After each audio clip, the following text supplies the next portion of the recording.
سلام تعنا بليكم يلكم كبرات فتوات تخاتل زينات تجري هورايزن نزي ساعة أخبرنا محدش معبرات وانا وزينات قريبنا لكم لنا نمكت لكم بخبرنا عندهم سبسكرايب ولايك شير نراكبركم سدرات تجري هورايزن كنوم وانا وزينات محدش معبرات ببوانو أبزر لكم وكبس أخميام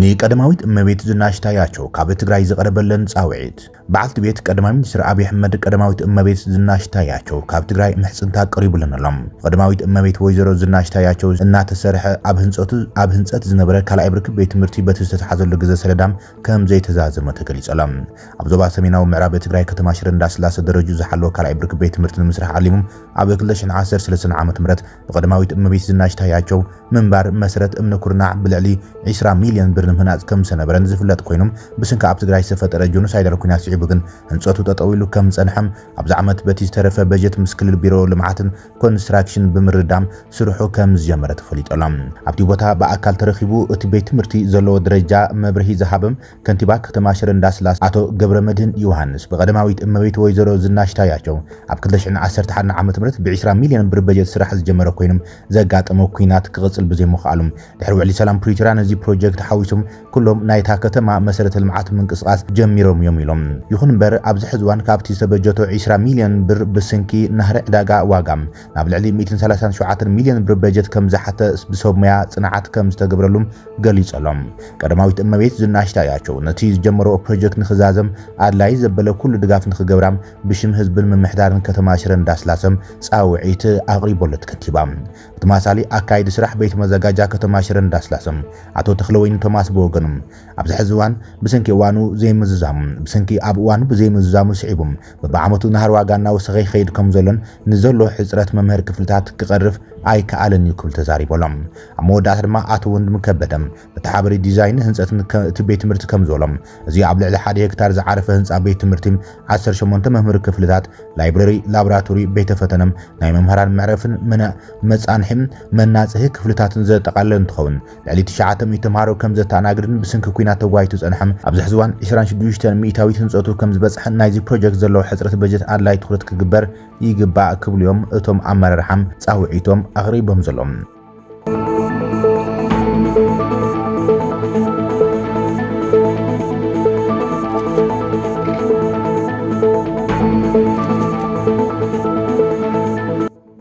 ቢሮ ባህልን ቱሪዝምን ትግራይ አቢድ ውልቀ ሰባት ዝነበሩ 17 ታሪኻውያን ሓድግታት ብህውተ ከም ዝተቀበለ ገሊጾም ቢሮ ባህልን ቱሪዝምን ትግራይ አቢድ ውልቀ ሰባት ዝነበሩ 17 ሓድግታት ብህውተ መልክዕ ናብ ኢዱ ከም ዝተቀበለ ሓቢሮሎም እቶም ሓድግታት ሆችሚን አራማሩ ብዝተባሃለ ቅዱስ ውልቀ ሰብ ዝተበረከቱ ምዃኖም ሓላፊ ቢሮ ባህልን ቱሪዝምን ትግራይ ዶክተር አጽባህ ገብረ እግዚአብሔር ሓቢሮሎም ትግራይ ወናኒት ሓድግታት ብምዃና ዘዘኻኸረ እቲ ሓላፊም እንተኾነ ግን እዞም ሓድግታት ብዝተፈላለዩ መንገድታት ናጥፉን ኣብ ሓደጋ እንዳኣተውን ከም ዘለው ገሊጾም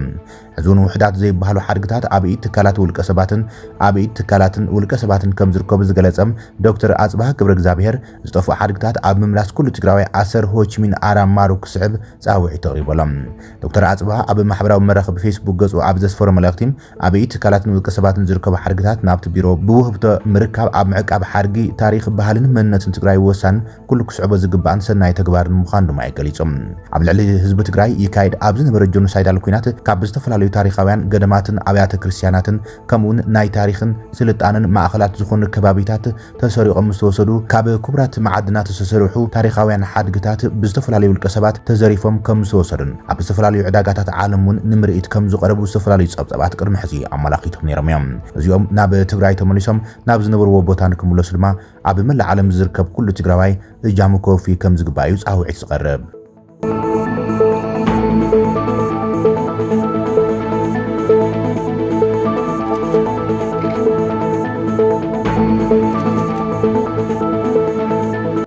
ማርሻል ቡርሃኑ ጁላ አዘራራቢ ዝተባሃለ ወተሃደራዊ ዑደት ኣብ ሃገር ሩዋንዳ እናካይደ እዩ ዘሎ ሓላፊ ስታፍ ሓይልታት ምክልኻል ኢትዮጵያ ፊልድ ማርሻል ቡርሃኑ ጁላ ኣብ ሩዋንዳ ናይ 4 መዓልታት ስራሕ ዑደት ኣካይደሎም እቲ ዑደት ክልቲአን ሃገራት ወተሃደራዊ ምትሕባር ንምጥንኻር ዝዓለመ ከም ዝኾነ ተገሊጹ ዘሎ ሓለቓ ስታፍ ሰራዊት ሩዋንዳ ጀነራል ሙባረክ ሙጋጋ መባጋቢት ኣብ ዝሓለፈ ወርሒ ኣብ ኢትዮጵያ ኣብ ዘካየዱ ዑደት ምስ ፊልድ ማርሻል ቡርሃኑ ጁላ ኣብ ዝተፈላለዩ ወተሃደራዊ ዓውድታት ብሓባር ንምስራሕ ስምምዕነት ተፈራሪሞም እዮም ብመሰረት ጸብጻብ ኒውዮርክ ታይምስ ፊልድ ማርሻል ቡርሃኑ ጁላ ዝሓለፉ ሰኒ ኣብ ኪሚሁሮራ ኣብ ዝርከብ ዋና ቤት ጽሕፈት ሓይልታት ምክልኻል ሩዋንዳ ምስ ጀነራል ሙባረክ ሙጋብ ዝርብ ኣካይደሎም ነቲ ዘተስዒቡ ሓይልታት ምክልኻል ሩዋንዳ ኣብ ዘውፅአ መግለጺ እቲ ዑደት ንነዊሕ እዋን ጸንሐ ክልቲአዊ ምትሕባር ክልቲአን ሃገራት ምስፋሕ ቁልፊ ዕድል ክብል ብምግላጽ እቲ ዘተ ኣብ ሓደሽቲ መድያት ምትሕባርን ኣብ ምክልኻልን ካልኦት ተዛመድቲ ዓውድታትን ዘተኮረ ምዃኑ ገሊጾም ፊልድ ማርሻል ቡርሃኑ ጁላ ኣብ ኪጋሊ ዝኽሪ ምጽናት ዓሌትን ቤተ መዘክርን ጎስጓስ ምጽናት ዓሌትን ዑደት ዝገበረ ኮይኑ ሕቑፉ ዕምባባ ድማ ኣንቢረሎም ኣብ ዝሓለፈ ወርሒ መጋቢት ተማጅር ሽማ ሓይልታት ምክልኻል ሩዋንዳ ጀነራል ሙባረክ ሙጋጋ ናብ ኢትዮጵያ ኣብ ዝገበሩ ዑደት ልኡኹም ኣብ ቢሾፍቱ ኣብ ዝርከብ ሓይሊ ኣየር ኢትዮጵያ ዑደት ከም ዝገበረም ዝፍለጥ እዮም ተወሳኺ ምስ ኢትዮጵያውያን መዘንኡ ኣብ ስልጠና ምህናጽ ወተሃደራዊ ዓቕሚ ምልዋጥ ተመክሮ ጽረ ግብረ ሽበራን ካልኦት ተዘማቲ ወተሃደራዊ ጉዳያትን ብሓባር ክሰርሑ ኣብ ስምምዕነት በጺሖም እዮም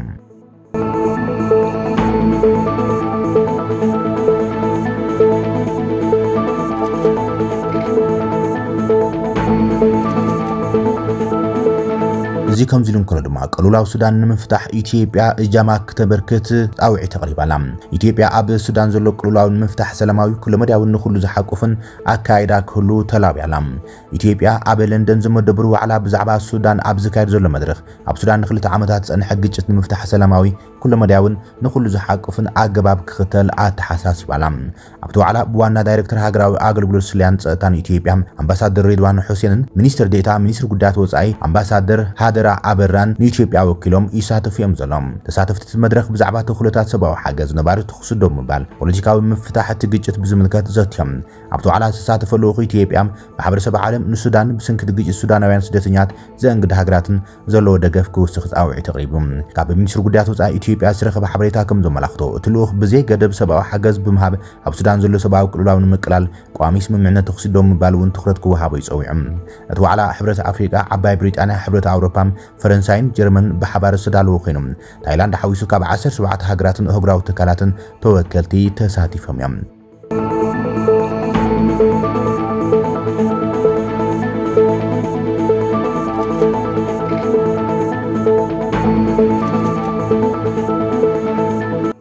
ኣዛዚ ሓይልታት RSF መሐመድ ሐምዳን ንጋሉ ኣብ ሱዳን ጎናዊ መንግስቲ ከም ዘጣይሸ ኣፍሊጦሎም ኣዛዚ ሓይልታት RSF ሱዳን ነቲ ወተሃደራዊ መንግስቲ ዝፈታተን ጎናዊ መንግስቲ ከም ዘቆመ ኣፍሊጦሎም ኣሞንጎ ሓይልታት ጽዋሃብ ደገፍን ወተሃደራዊ ሓይሊ ሱዳን ዘሎ ግጭት ንኽልተ ዓመታት ጸንሐ ኮይኑ ኣብ ሱዳን ዘሎ ሰብኣዊ ቅልውላው ኣብ ዓለም እቲ ዝኸፍአ ገይርዎሎም መራሒ ሓይሊ RSF መሐመድ ሐምዳን ንጋሉ ሕመቲም ጉጅሉ ንሱዳን ጽቡቕ መጻኢ ዝፈጥር ዘሎ እንኩ ሓይሊ ምዃኑን ነዚ ዘመቹ ድማ ጎናዊ መንግስቲ ከም ዘጣይሸ ኣፍሊጦሎም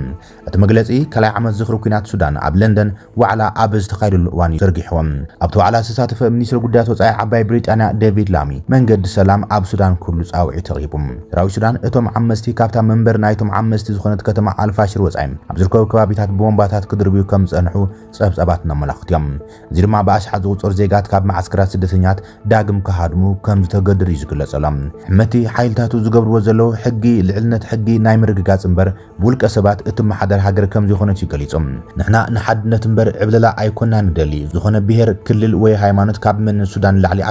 ኣገዳስነት ክህልዎ ኣለዎ ኢልና ኣይንኣምን ክብል እዮም ኣብ ቴሌግራም ኣብ ዘርግሖ መግለጺ ሓቢሮም መንግስቱ ኣብ ትሕቲ ቁጽሪ ዕጡቓት ሓይልታቱ ንዝርከቡ ከባቢታት ጥራሕ ዘይኮነስ ንመላእ ሃገር ኣገልግሎት ትምህርትን ጥዕናን መሃብ ዝብል መሰረታዊ ጠለባት ብቁልጡፍ ከተግብር ምዃኑ እዩ ሓቢሩ ዘሎም ኣብዚ ሕዚ እዋን ብጀነራል ዓብዱልፈታሕ አልቡርሃን ዝምራሕ ሰራዊት ሱዳን ኣብ ልዕሊ ሓይልታት RSF ኣገደስቲ ዝበሃሉ ዓወታት ዘመዝግብ ዘሎ ኮይኖም RSF ድማ ካብ ርእሰ ከተማ ካርቱም ሓዊሶም ካብ ርእሰ ከተማ ካርቱም ሓዊሱ ካብ ኣገደስቲ ስፍራታት እተሃገር ከም ዝጸራርጉ እናተገለጸ ይዘሎም ኣብዚ ሕዚ እዋን ድማ RSF መብዛሕትኡ ትሕዝቶታቱም ኣብ ግዝኣት ዳርፉር ብቐንዱ ኣብ ዙርያ ኣልፌሽር ከም ዘሎ እዩ ጸብጸባት ዘመላኽቱም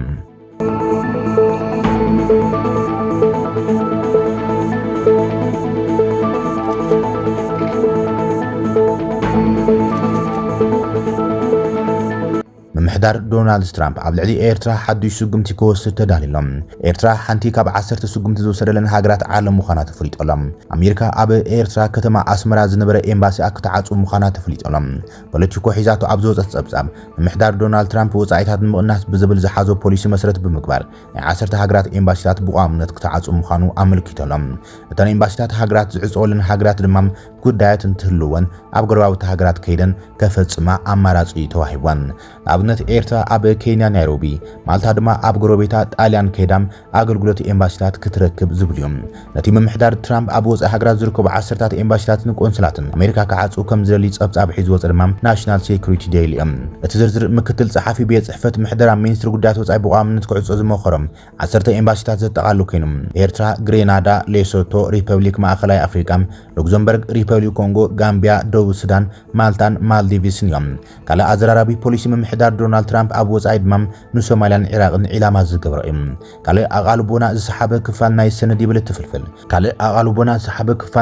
ይብል ትፍልፍል ዝሓለፉ ክልተ 10 ዓመታት ኣብ ማእከል ጻዕርታት ጸረ ሽብር ኣሜሪካ ጸንሐም ክልተ ኤምባሲታት ማለት እውን ሶማልያን ኢራቅን ዓሰር እግሪ ብዓብዩ ንምንካይ ዝግበር መደባት ተባሂሎም እቲ ሰነድ ከም ዝሕብሮ እንትኾይኑ ሚኒስትሪ ጉዳያት ወጻኢ ኣሜሪካ ምስ ኣብ መንጎ ትካላት ብምስራሕ ዓሰር መንግስቲ ኣብ መቃድሾ ንምንካይ ማእከል ጻዕርታት ጸረ ሽብር ኣሜሪካ ኣብ ቀርኒ ኣፍሪካ ዝምዕት እዮም ብዛዕባ ኢራቅ ድማ እቲ ሰነድ ከም ዝብል ብዙኾነ እቲ ዝኸበረ ዲፕሎማሲያዊ ተልእኮ ኣሜሪካ ትሰርሐሉም መንግስቲ ማእከል ዲፕሎማሲያዊ ደገፍ ባግዳድ ክዓጽወን ኣብ ባግዳድ ኤርቢልን ዝወጹ ወጻኢታት ብሓያል መልክዑ ክቕንስን ይግባእ ይብል እዞም ማመታት ምስቲ ንበጀት ሚኒስትሪ ጉዳያት ወጻኢ በኣሳት ፍርቂ ንምንካይ ዝግበር ሰፊሕ መደባት ዘጋጥሙ እዮም ይብል ኣሜሪካ ኣብ ትሕቲ ምምሕዳር ዶናልድ ትራምፕ ምስ ኤርትራ ዝነበራ ምምሕያሻት ርክብ ኣብ ቀዳማይ እብረ ስልጣኑ ዝሐሽ ዝነበሩ ኮይኖም ኣብ ካልኣይ እብረ ግን ሙሉእ ብሙሉእ ደው ዝብለሉ ኩነታት ተፈጢሩ ዝመስል ፕሬዚደንት ዶናልድ ትራምፕ ኣብ ክፍሊ ጉዳያት ወጻኢ ቢሮ ጉዳያት ወጻኢ ዝመደብዎም ሰባት እውን ጸረ ስርዓት ኢሳያስ ኣፍወርቂ ዝግስግሱ ምዃኖም እዩ ዝፍለጥ ኤርትራ ሓንቲ ካብተን ብኣሜሪካ እገዳታት ዝተኣወጀለን ሃገራት ዓለም ሓንቲ ምዃና ዝፍለጥ እዮም